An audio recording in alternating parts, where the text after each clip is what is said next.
3 young girls found in a truck on a desert highway, barefoot, terrified, wrapped in blankets with nothing underneath. The driver told officers he was transporting them on orders from a prophet who claimed God had given him those children as wives. To understand how a man built a kingdom of obedience in the Arizona desert, we need to go back. Colorado City, Arizona, a dusty, isolated town straddling the Utah border, where the red cliffs of the Vermilion Range watch over a community that time forgot.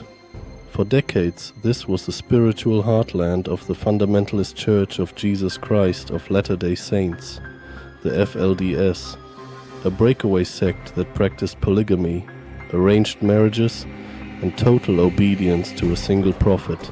When their leader, Warren Jeffs, was imprisoned in 2011, the community fractured, and into that fracture stepped a man named Samuel Bateman, a handyman, a laborer, a nobody, who somehow convinced dozens of people that God spoke directly through him.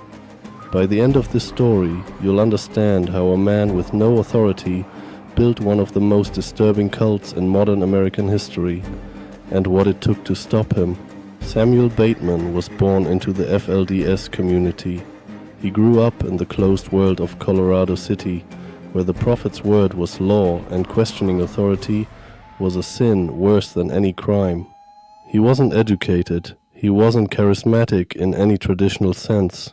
He was, by all accounts, unremarkable.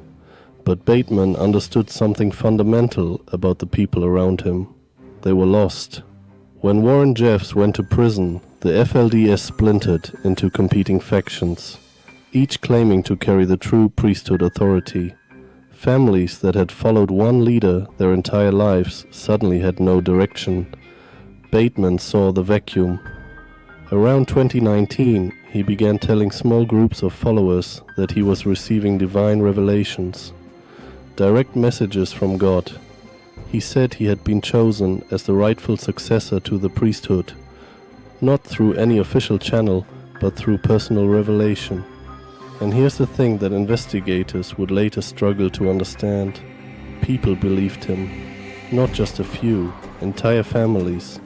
But what Bateman was building behind closed doors was something far darker than a religious movement.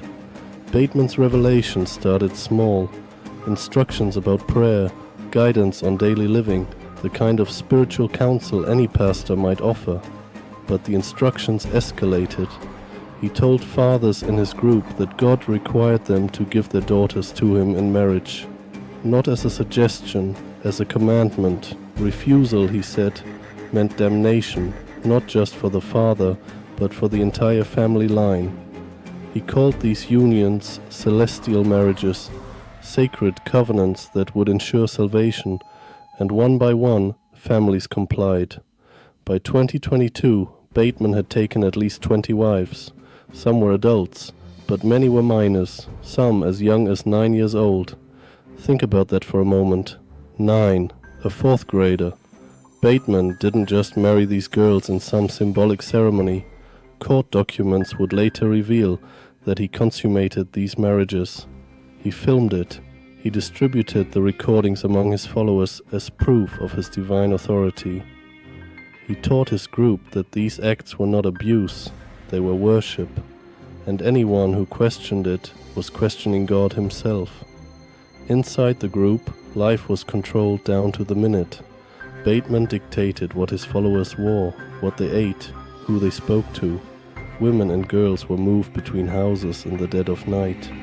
Some were transported across state lines, from Arizona to Utah to Nevada, to avoid detection.